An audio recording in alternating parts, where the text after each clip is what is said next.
Well, welcome to the Church Office Podcast. My name is Gavin Smith, and it's a thrill to welcome you today. And my special guest today is Tim Wyatt from a family accountancy firm based in Leeds, mate. Thanks for coming on the podcast. In Leeds. Well, Gavin, thanks so much for having me on. It's a real treat to be on. I've thoroughly enjoyed listening to various episodes of the podcast with lots of very interesting people. And whether you'd class me as a special guest, I don't know, but it's great to be on. So I really appreciate it. Thank you very much. And so kind of fellow board member Penny Clark up in Bolton, she said, "You've got to meet my accountant. He is wicked." I've never actually heard the word wicked and accountant put in the same sentence before, but I will take that. I absolutely will. I think listeners, you are going to enjoy Tim today, and we're talking finance. We've put together a whole series of questions, things that as we come out of the pandemic, difficulties that we might have faced, things that we can think about going forward. So today's going to be really helpful, I think, mate, and really practical. So, well, I hope so. I hope I can pass on some things that will be helpful and some thoughts and reflections, and just what we pick up from the day to day will be helpful. So, yeah. Great. So you're an accountant, Nord. So you're working for a family firm. Tell us a bit about yourself and your work. And so in the mighty Leeds, I'm a proud Yorkshireman. Within the office, there's married to my wife Sarah, and we have two young children. Part of a theme in my kind of wider family is we for the past 4 generations, so going up to my great grandfather, he was an accountant, and my grandfather was desperate to not be an accountant and be a musician, but back in those days, he was rather forceful. Said, "No, that's no profession to follow," and he became a qualified accountant like his dad, and worked in what is now he worked in a firm that was built on Christian principles, and when he felt that the large firm that is now Mazars, people might have heard of Mazars, the firm he was working there, felt it was going in a different direction. He decided, right, I'm going to take a risk and we'll set up our own family practice, which ended up being in Leeds. My dad took on the baton, and for one of the, not too sure how, but for one of the themes that come out of this family season is we've always seemed to work with churches and charities, which my dad took that baton on in working with a number of frontline charities within domestic abuse, mental health, and various things. And I then qualified with one of the large firm in the UK, and happened to fall into the charity specialist team, which didn't choose to do that. It's just one of those things that I think God's brought in, and I've kind of taken that further on, and me and my dad kind of worked together with our team on that. So it's a really interesting family thread of what God's been doing with us, and we absolutely love working with churches and charities particularly, and we've got a real heart to see God's kingdom advance, and where we can support that in terms of financial, accounting support, governance support, then we try our best to do that. So as well as all the other bits and pieces that accountants do as well, but that's a thread of what we do. So Excellent. And you're working with churches right across the country, and Leeds. I mean, you've got Expense Plus that come out of a church up in Leeds. So you guys must be working together at points. I guess. It's really interesting. So I'm sure some of your listeners will use the accounting software cloud-based package Expense Plus. If you haven't, I'd recommend having at least a look at it. And what's really interesting is another weird thing that God just weaves is that Expense Plus was birthed from a church, a New Frontiers church in Leeds. I go to the other New Frontiers church in Leeds, and half of our team actually come from my church, because there just seems to be quite a lot of finance skill set. And we've just got this rather strange thing that there are services popping out of Leeds to support the churches in accounting services that, it's just one of those strange things that God's done, which is great. So yeah. Happy days, mate. Well, it's lovely to have you on, and thanks for taking these questions I prepared for you to think about. So What have been, from your experience, you're working with lots of churches in the background, operation staff, church administrators. You're covering lots of churches, I guess, in audits, accounts, giving advice. What are some of the challenges that churches have faced during the pandemic and coming out of it? Yeah, it's really interesting. So one of the huge privileges, we provide we do a lot of independent examinations. We deliberately don't do the large churches in audit, statutory audit land. But one of the things we do is obviously we have lots of conversations with churches. But one of the privileges we get is we get to check all the meeting minutes that have happened during the year and around the year. So actually we don't just have those conversations, but we get to read and understand the real nitty-gritty of what's going on in church life at the leadership level, at the trustee, PCC, whatever, however your church is structured level, and just to really get a feel of what those challenges have been. And if you were to write a list, you would probably struggle to get it on one side of A4. But if I was to summarize, I think some of the themes that have come through from a finance point of view is those churches that have relied heavily on lettings and conferencing income has been really challenging. That obviously that just disappeared overnight, and a lot of churches have been really happy that they had a diverse income stream that wasn't just reliant on one thing, but actually those taking at least one of those away became a real challenge. And actually I was chatting with a friend recently where that's still a challenge for some churches, because some organizations that would use the conferencing have decided not to go back to as much physical meeting and various other bits and pieces. So has caused those financial challenges around keeping members and church members on board with the journey, as just that natural separation and not being physically meeting, and just the outworking of that has often meant that some people who are donating and contributing to the life of the church have dropped off, and that those income lines dropping off, and that's the challenges that's outworking in setting budgets for the financial year that we're in and looking forward. And we know that there are a number of churches for the first time in a number of years that are having to wrestle with setting a deficit budget and what that looks like. But the other thing as well, I think it's really important to highlight, is actually a lot of churches, and I'm sure there'll be listeners as well, have actually came out of the pandemic financially better off, because they'd end up having that sustainability from the government's furlough scheme, with donations still carrying on. And for a number of churches I'm aware of, actually, it was a huge blessing to them that they were able to get to a point of having a reserve that they really wish they'd had for a while, and give them a bit of a firm foundation and a footing to be able to, like, right, God, how do we, we've got a bit of a buffer here to be able to press on and invest in a number of areas and continue the work we're doing. So there's a bit of a mixed picture that's come through financially, which is really interesting as we kind of look ahead into what's, we've gone from one season of pandemic life and are now surrounded by a whole new set of challenges in cost of living and various other needs that are going to continue to crop up in this season. So it's real those contrast. Two things. I think we found that as well. The churches that I've spoken to have some churches have seen some of the stats that are out there. Any churches have lost between 10 and 25% of their giving, absolutely. their income, and it's that kind of significant, isn't it? A quarter of your budget is gone, and you now got to manage that, and then there are others, like you say, that where they've got good structures in place, where there's standing orders, where there's online giving, where there's those things have already been built into the culture of the church and the way that people give every week as part of their worship.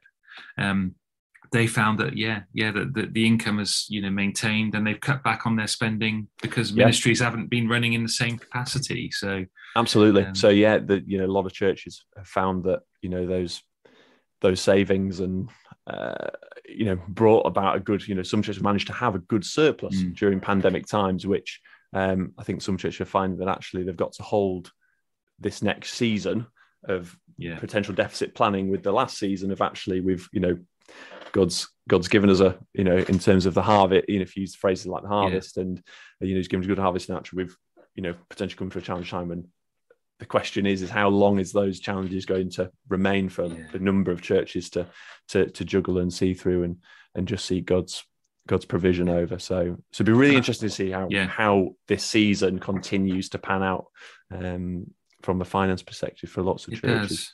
Yeah, and I think individuals are going to be, hugely affected. I know. This week there's been announcements of support for the rise of living costs, and the chancellor's outlined some help that lots of families, in our churches are going to benefit from. But you're talking in March, in October, aren't you? Again, of a hike again up in energy prices. And that does impact the church, doesn't it? Not just in the giving, but in our operational costs. Everything just seems to be costing more and more money now, doesn't it? Yeah, it's really interesting. I was a few reflections on this. If you look at a typical church's accounts, the three big areas you would see are staff costs, building costs, and external giving to organizations, individuals, and or those identified areas of need that crop up. And if you look back at the pandemic times, staff costs weren't necessarily an issue because you had that backfall from the government in furlough scheme. Building costs were just not being used, apart from those challenges of making buildings suitable and equipment to be able to do church really well during pandemic season. And then external giving took quite a big increase from what we've seen, even though I don't have official statistics. We could see that theme of actually there's need that we need to make. So you can see there's actually a nice balance there during pandemic times. Now, as we kind of moved into this season, the pressure on staffing costs, on building costs, and external giving are seeing pressures in all three corners. And I was having quite a detailed conversation with a friend about as they were navigating deficit budget spending, of there is a pressure on all three of those core areas that churches invest in, and having those really difficult discussions and weighing on God as to where does the priority need to sit. Are we in a season where we need to invest in our staff because cost of living is going up and we need to really honor them and look after them? Buildings, even though they cause us a huge headache, are so important. They're the spaces there we meet, and without them, there's lots of things that just can't happen, and costs for premises are going through the roof. So it's a real difficulty at the moment for a number of churches in just really knowing where and how do we navigate this, and where is the priority to invest in this season. So it's really interesting and tricky times, and hat off to anybody who's trying to navigate that in your current setting. So absolutely right. I think keep going. Trustees out there that are serving in these roles, that there are, then most roles aren't paid, are they, where you're caring for a church, leading in a trustee role. Thanks for all the difference you make. I know our trustees have been huge help during the pandemic, and huge help in just checking in with staff, checking in with finances. Is there anything else that they can do? Do we want to bounce any ideas off? So I've had more conversations with trustees in the last couple of years than previous 10 years. It's really interesting, and that's healthy, isn't it? It's good. Yeah, really good. It's really interesting to hear because from our role in kind of supporting either with an outsourced capacity or doing the examination, we're talking to trustees quite a lot. But it's really interesting to hear that your experience is that actually because of this time you've had so much more contact, and it's a really good thing. And I think if there's one thing I was going to kind of, if there was an encouragement I would give to churches coming out of the pandemic season and moving forward into kind of this next season is of navigating cost of living crisis and re-establishing those church rhythms post-pandemic, as we can see so many churches doing that reflective exercise of what is church for us looking like, what are our priorities. I think one of the biggest encouragements I would have is to take hold of what you've described as that good governance. Really good governance, where you've had lots of conversation with trustees. If there's one area that I'm really passionate about the church growing in is good governance, and what that means.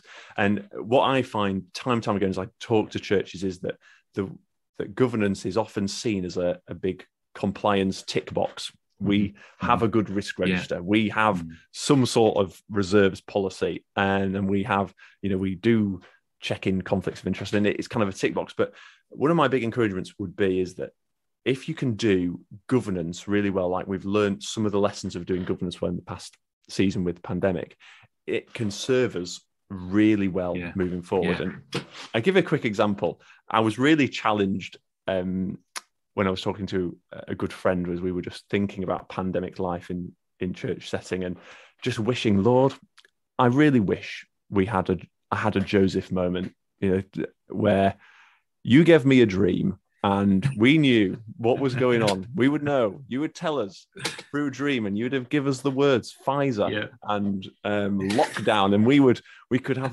had a plan. We could have had the risk register topped up and the budget sorted and people ready, and we'd have smashed COVID 7 years. Season. Yeah, we'd have smashed. Yeah, we'd have done the whole 7 years, and it would have been amazing, and it'd have been great. And I was really challenged by that. Because of what Jesus said in Matthew 24, where he makes it so clear that do not be surprised, because you will hear of rumors of wars, famines, natural disasters. And I remember very distinctly the day that Boris popped up on our TV screens, and even more recently the news of Ukraine, and just that feeling of shock and surprise of, even though we're told to know that these big events and things are going to happen, that we've warned to expect them. And one of the things I find challenging from a governance perspective, particularly in churches, is actually that's something we can be doing actively, is doing good proactive governance. That means that we have created a foundation in our churches that means we can respond quickly to whatever is going to come our way, whether it's a small local challenge or a huge, big, global challenge like the pandemic. And I give two examples. One is risk management. A lot of organizations that I work with do have some sort of risk management, and it's usually a tick box exercise. But if you're able to have a risk register, a risk assessment process, some really good resource from the Charity Commission on this, by the way, would really recommend listeners having a look at them. But if you had an active risk management process that was horizon scanning, which was embedded in the culture of the kind of church governance, you're able to create a foundation there where you can respond really quickly to changing risks and opportunities that the church is coming across in a quick way. So actually, we're able to be in a very different position to responding to what's going on, but actually being able to be quickly responsive to some of these things.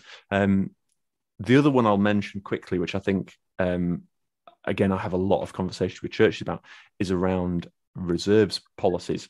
Yeah, they're possibly the most boring things you could think about, but actually important. Yeah, they're really important. And actually, there's a bit of myth debunking I'd like to do. Is a lot of organisations think, reserves policy means we just need to have 3 months of running costs or 3 months of staff costs in the bank.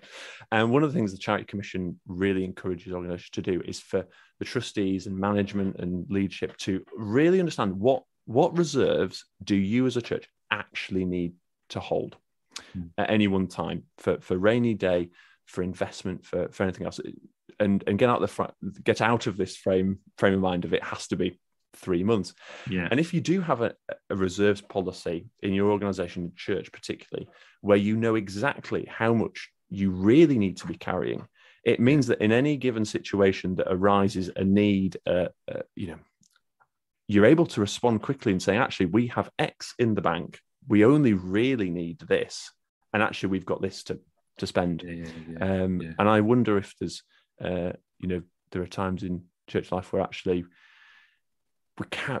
we carry for knowing for the safety of the longevity of the organisation, maybe more funds than actually we really need to carry in seasons when needs do arise. So 2 examples there, I guess, sort of encouragements from me on what good governance could look like, if that makes sense. So. I think it's good, and it is interesting to review those kind of reserve things. We had a church down the road from us that burnt down, and they had some reserves, but the project, 3 years on, they still haven't got a rebuild they're still on the way to doing that.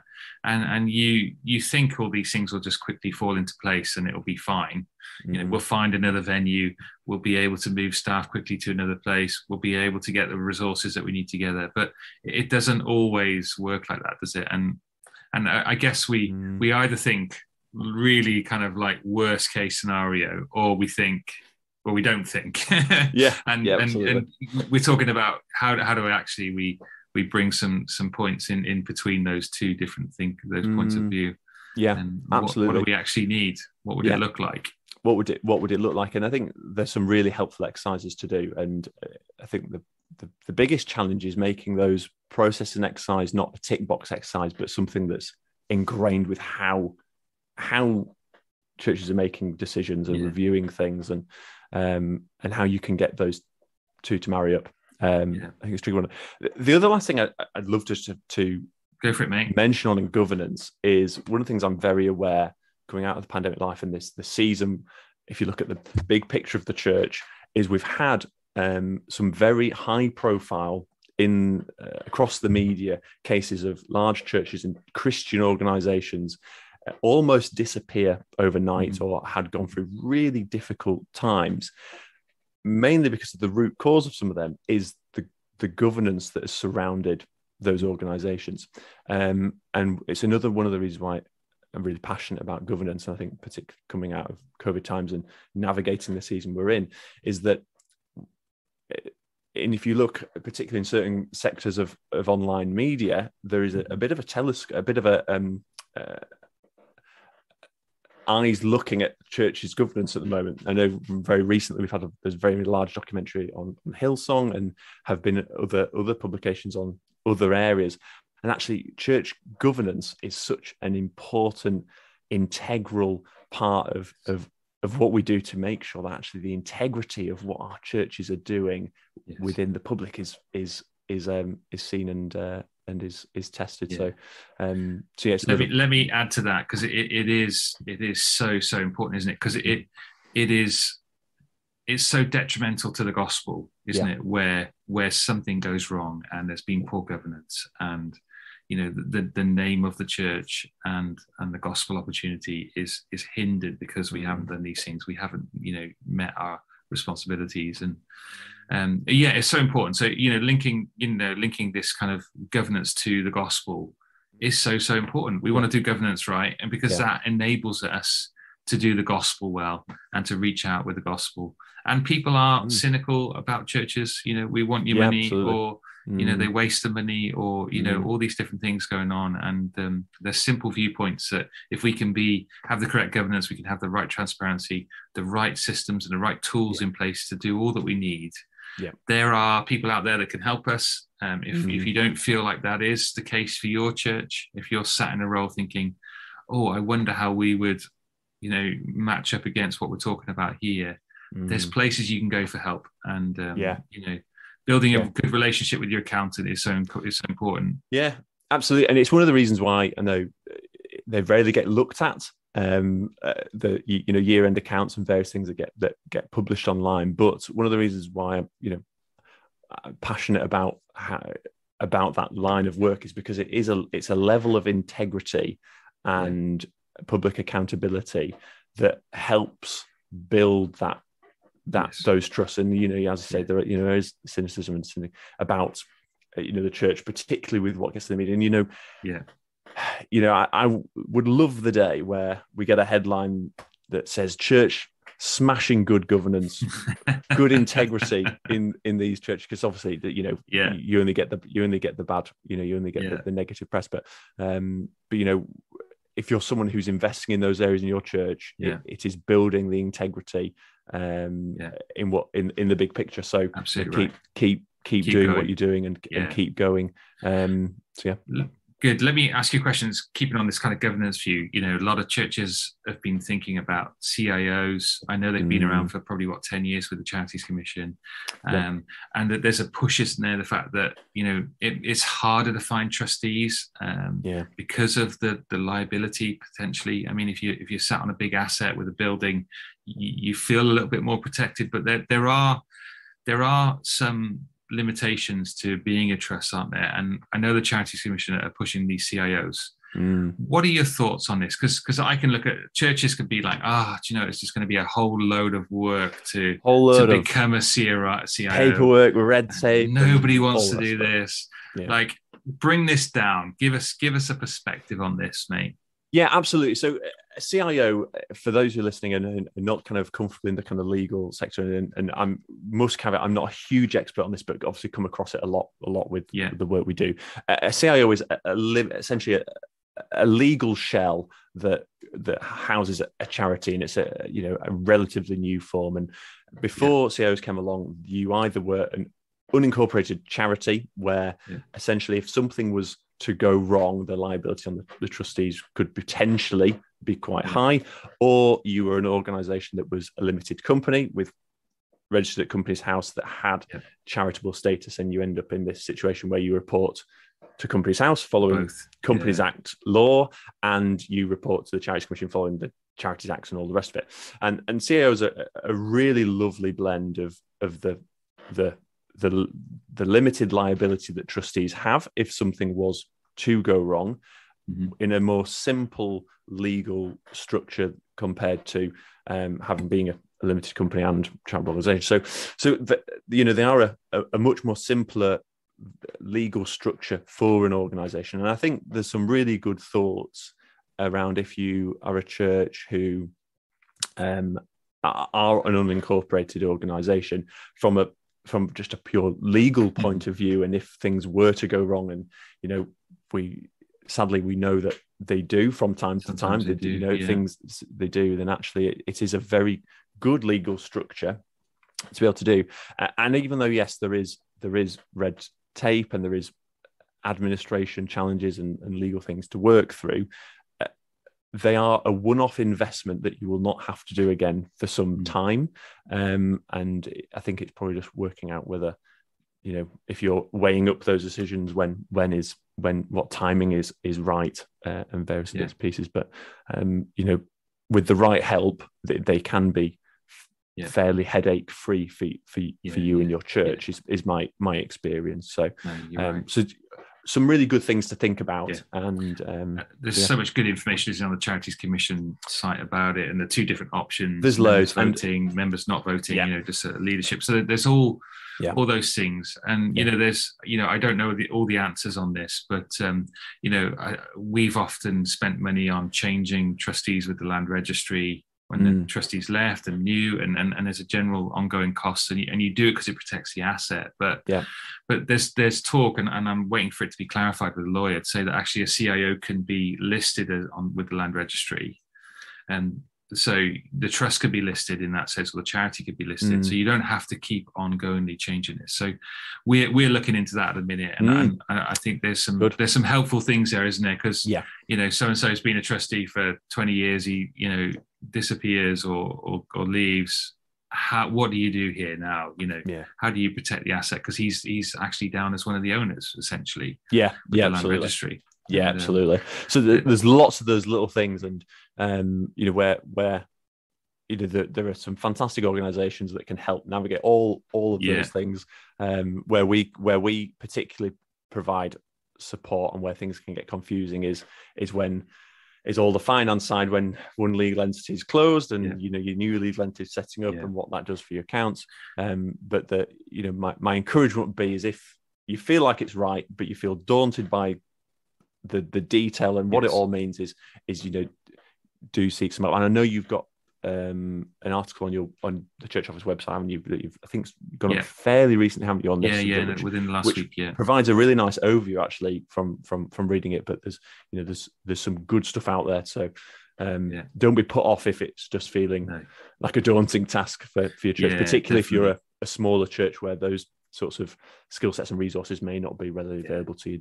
Do absolutely right. I spoke to one church who were put off because they were going to need to do more reporting for the Charities Commission. But the reporting is straightforward. Once you've got your head around what you need to do, and so there's lots of stuff. So I think that's an interesting conversation and worth considering, because people spend money on kind of trustee indemnity insurance and protecting, and it's not cheap. And in the same way that a director is protected by a limited company, there's definitely some benefits there. So yeah, absolutely.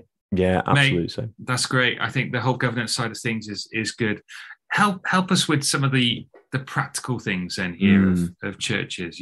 I had a trustee the other day saying, golly, someone keeps asking me for training and they want to go to this conference and they want to go to that conference. And I know they've not been together for ages, but this is costing us money. And so as we think about budgets coming back, after the conference, after the pandemic, and wanting to rebuild the church and think about what we're doing, there's got to be some change, isn't there? And what are some of the things that you've seen changes or you'd recommend that people consider? I think that would be helpful to hear. Yeah, it's a really interesting one, and it's picking up on some of my own reflections and some of the themes that picking up from churches, and just recognizing that, first of all, that there's so many churches in so many different situations. So one of the big things that's always stuck with me, it was one of the lead partners of the accounts practice I trained with, which was one of the big 10, and he whenever we had a full staff meeting, it would often be quite large because it was a fairly large firm, he would always start by saying the biggest asset that this organization has is not on the balance sheet. And you can tell he was talking to accountants because he's using an accounting analogy to encourage the staff. Is not the buildings, is not the equipment, it's the staff, it's the people. And one of the things that I think a number of organizations are reflecting on, and I think as we talked about, at the start of those tensions of staff costs, building costs, and external giving, is you cannot neglect the vast importance that people are to the church. And it was really interesting to listen to your podcast from, I think it was your last episode on leadership, that I guess touched on a bit of this this theme about people, and being able to invest in people is really important. And it's trying to balance all these things of really asking the question of what is the priority for my church. And I do wonder if there was encouragement for me in this season, is I do find that working in the charity sector is that and the not-for-profit sector is that cost of living increases, for example, are often really tricky discussions, because there is no necessary link to the income increasing, whereas businesses can often just increase their prices or change their price point, and cost of living can happen. Whereas in churches and charities, that's much harder. And I do wonder if there is a season where we do need to look after the people we have in our church, in particular our staff members who are essential to running what the church does and enabling the church to do what they do. And I do wonder if we are in a season where everyone's got to make, like individuals have got to make some tough choices about our own budgets.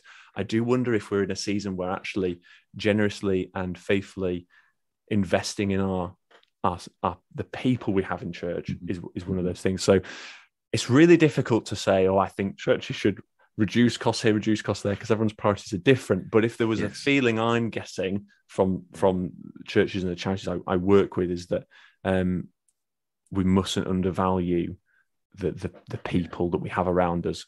And, we're in that tricky situation where inflation is at 9% at the moment, and it is likely to keep going up.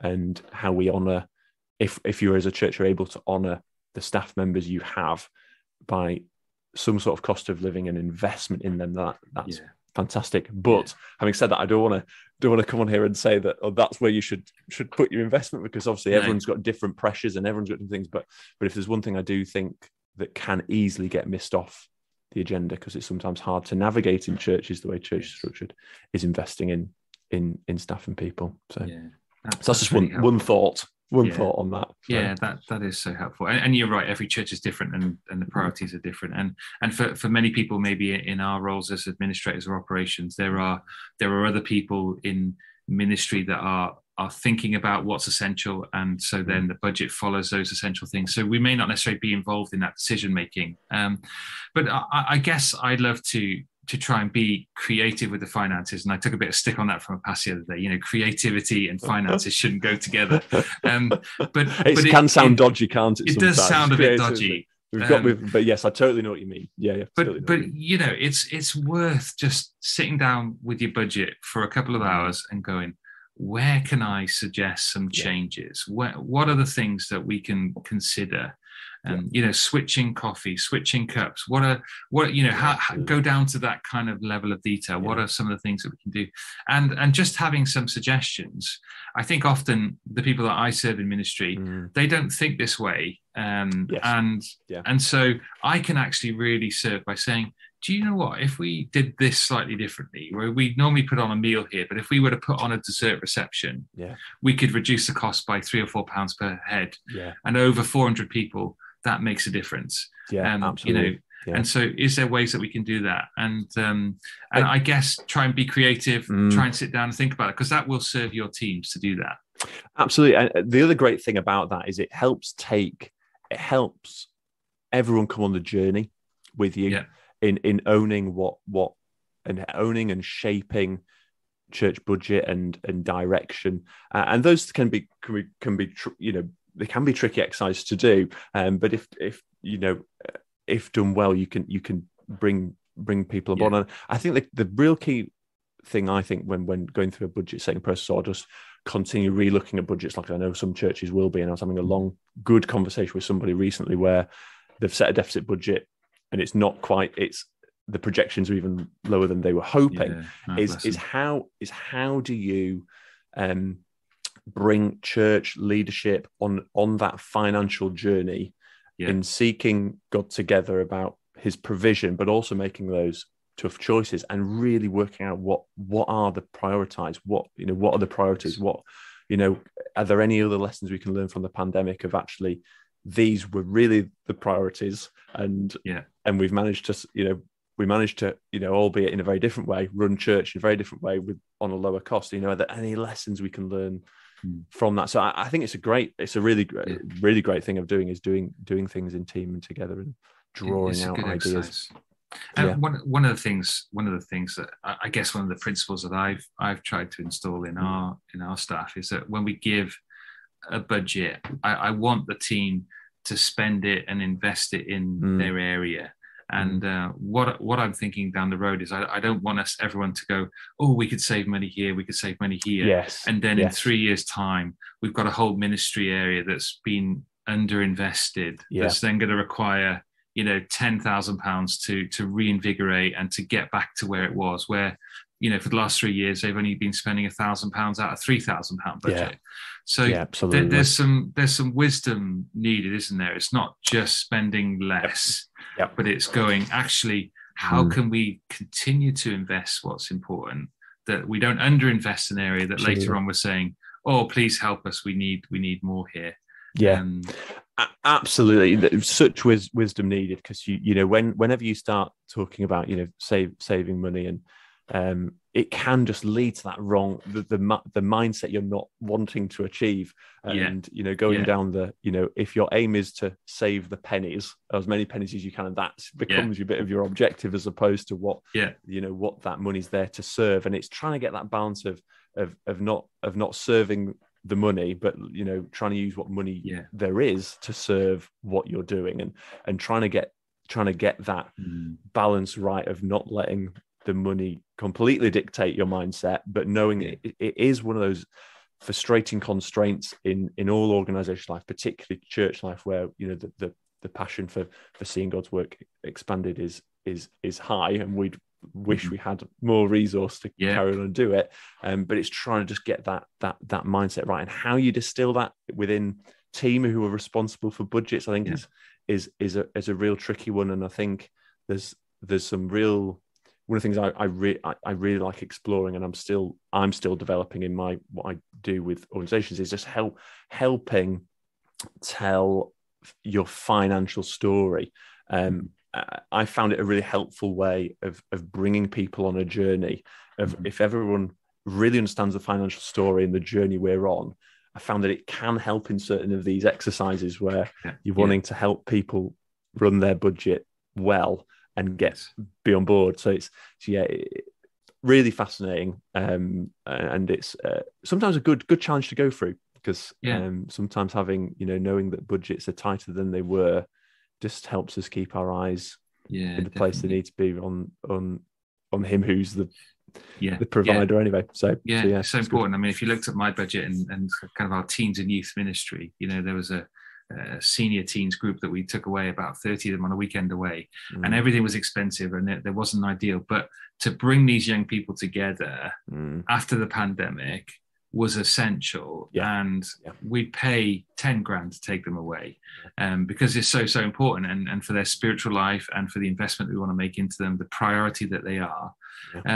We ended up spending 3,000 or 4,000 in the end, but it was like, they're going to go over their budget, and that's okay, because do you know what? This is a priority, and this, I just love how finances connect to ministry. I love the way that there's just something brilliant, isn't there? You take a trip for young people away, and you can see it in your spreadsheet.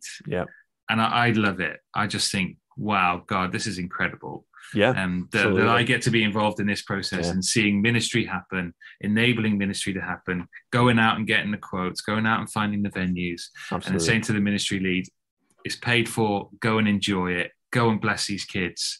Like there's something quite spectacular about being involved in that. Absolutely. It's great to hear. It's great to hear, and it's one of the fascinating things that we find from the role we play is seeing what the total, when you look at the big picture of the church in the UK, and obviously everyone is usually focused on their church finances, but when you multiply that up and see the amounts that are being invested in local community, and it's quite staggering. It really is quite staggering when particularly if you're a finance person like me, you kind of think, really where this cash is going and the investment it's having is really exciting, exciting. And it's great to see. Let me ask you another question then. So we've got a number of families coming from Ukraine, and as part of that, we've set up a Ukraine fund, because people want to give to it, and even in the context, people are sacrificial in their giving and want to give to some of these causes, food bank, we've seen an increase in giving for that. We've seen an increase in people helping clients that are going through CAP and Christians Against Poverty, and so lovely stuff. And churches are kind of goodwill and want to put these funds together, and the clarity about restricted funds and not restricted funds going into general. Give us some pointers here. Give some good pointers. It's really good. It's really important, isn't it? Because you want to use the money for the way that people give to the church for a Ukraine family. We want to separate that. So how do we do that? It's really good. I think there's some really quickly on the kind of on the technical bits. Very simply is there are three classically main funds that you would have in a set of charity accounts. There's the unrestricted general fund, which you've mentioned, which is typically for any donation or income that comes in, which doesn't have anything legally attached to what it's meant to go for, and it's for the the general activities of the organisation and the church, just go into the pot. You then have a designated fund, which is usually ring fenced by the church leaders, trustees, however you're legally set up, and that is a choice to ring fence. So it's actually quite uncommon that you would get some income that goes into a designated fund, because it's the choice of an organisation to ring fence it. And then you get onto the restricted fund, which is really where you're alluding to with your examples, where the donor is giving a specific request that what it's going for, or if there is the church is giving an open invitation of this is what we're wanting to raise for, and it's given in the donation is given in that in the spirit of what it's been raised for. And we would always, if there's restricted funds, can be a little bit grey at times, because sometimes they're not as clear cut, and I always err on the side of caution, where if it appears that this donation really is given for a cause, getting that ring fenced, particularly administratively in your finance system, or however you manage your finance, so it's very clear that this is where that that income is meant to go, it can just make sure and create some really good transparency that this is what's come in and this is exactly where it's going. And that really does all boil down to really good financial administration of just making sure you've got the right money in the right pot so that you know exactly where it's going. So yeah, very quickly, they're the kind of the technical. That's really helpful. Tips, and if you're in a small church and you're thinking about these, wanting to set up different funds, brilliant. Mission funds is often another common one. Where funds are restricted for international mission or something outside the church. So absolutely. So these are common things, and I think it's getting the right tools to manage it, isn't it? Absolutely. And communicating. I did. Oh, sorry. Go on. I was just saying, communicating to donors what how the money's being used for those restricted funds. Yeah, absolutely. If there are any listeners where you would really value some more input on fund accounting, I did a joint training session with Expense Plus software provider who we'd mentioned earlier in the pod. It's on YouTube. If you were just to Google Essentials Fund Accounting, that's on there. It covers a range of things. Brilliant. It was designed. We did that with a heart for really wanting to bless and equip users of Expense Plus, but it's out there on YouTube, and I found that people at random have got in touch who are just looking for charity training, because there isn't loads of training out there for so if you think that would serve you well, have a look on YouTube. It's there. Great. And it'll give you a little bit more detailed accounting-y stuff on fund accounting. That's great.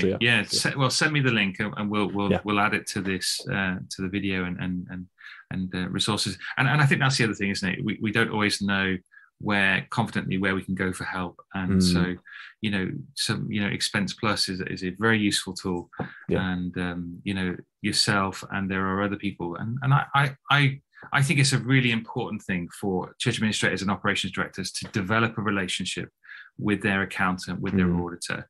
Let's develop a good two-way communication. We don't want to just I don't want to just speak to my accountant when we're ready to hand over the paperwork and we've got queries to deal with, but let's build that friendship and relationship. Absolutely. And there's often a tension there.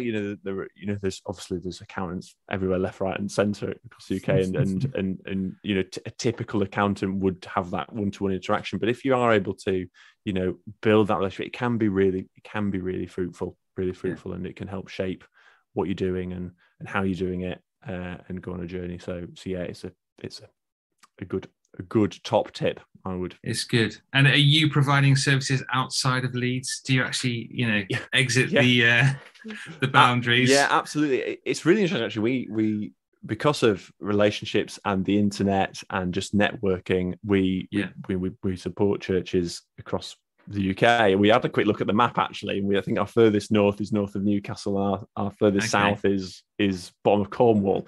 So we stretch. Wow. But I think it's important to say we're only a small family practice who are just really passionate about what we do in serving the church and charities, and we know that we are not here to change the scene of the accounting world. We very much try and do what we do as best as we can, and we know that means we can only serve a number of clients. But we know there are accounts up and down the country who do a really great job, who even if they aren't built on Christian principles, are really good and know what they're doing. So if you are really struggling with your relationship with your accountant, it is one of those things that do. If you're able to invest in it, go for it. But we do, and we, if churches, one of the things we are currently specifically exploring, which we've only got space for a few more, but is the challenge that churches are having at the moment with finance skill set. It's actually one of the things that really worries me about the church in the next few years, down the road, is there is definitely a generation who have served the church for years and years, probably like my grandfather, actually, because he was the treasurer of his church for years and years and years, who are desperate to hand on the baton of the church treasurer finance role, and there is just a real difficulty of that being handed on. And as I know we've briefly chatted before on this, and I know you've had listeners get in touch, and we have people get in touch with us, and we know Expense Plus having conversation all the time that churches are desperate for finance skill set. I even had a conversation with a lead head operations manager in our area, very large church, who'd been trying to recruit a finance manager for quite a considerable time and just hadn't been able to, which really made my eyes pop, actually, because I thought, like that is a church who can afford a good, well-skilled finance manager, and they're struggling. And there is this whole area of church outsourcing, finance outsourcing, which is becoming it's becoming a necessity for churches, and working through what that looks like is tricky. And what I do know is we will only be able to serve a few more churches, and I know we'll keep having the conversations. But one of the things I'm keen to go on the journey of doing is trying to help equip churches to navigate that well. So I'm hoping to be able to produce a few video casts and various other bits to be able to help churches do that, because it's really tricky to work out. We have had our finances in this church for years and years and years, and what does it mean to bring someone else involved?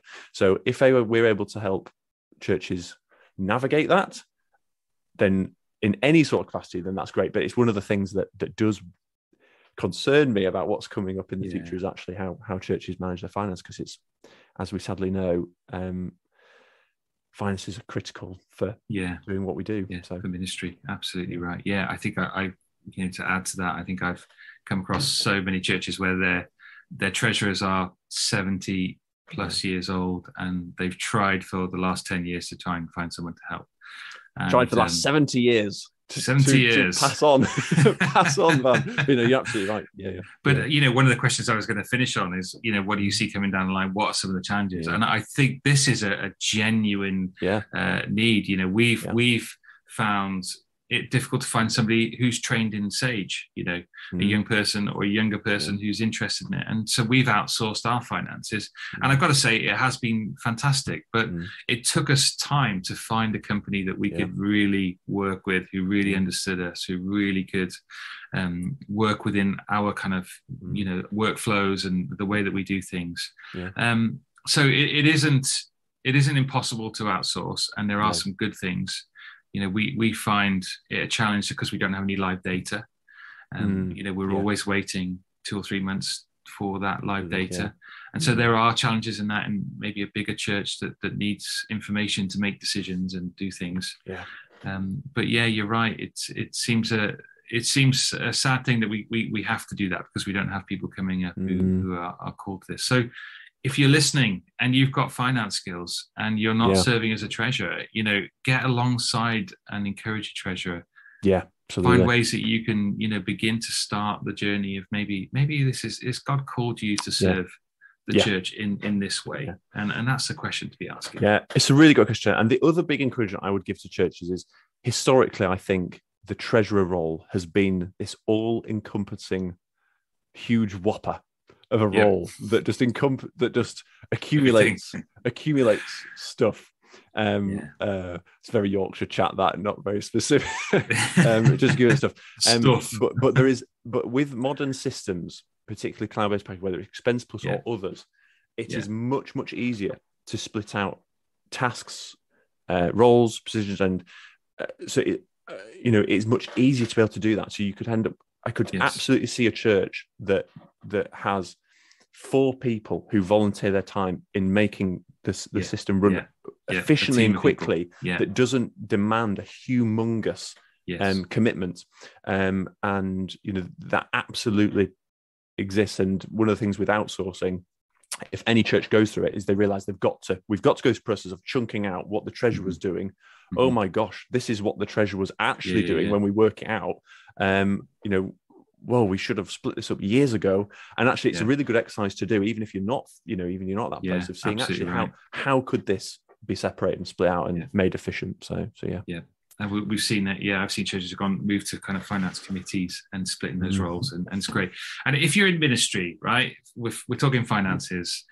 One of the most frustrating things for finance people, treasurers, is not getting the receipts. You're having to chase people up for things. Yeah. And I know there's tools out there now that you can take a picture and it's easier. Yes. And we want to move towards making it easy for our ministry guys. But ministry guys, would you bless our finance guys and hand over those receipts? Yeah, absolutely. Absolutely. And make our lives that bit easier. That would be wonderful.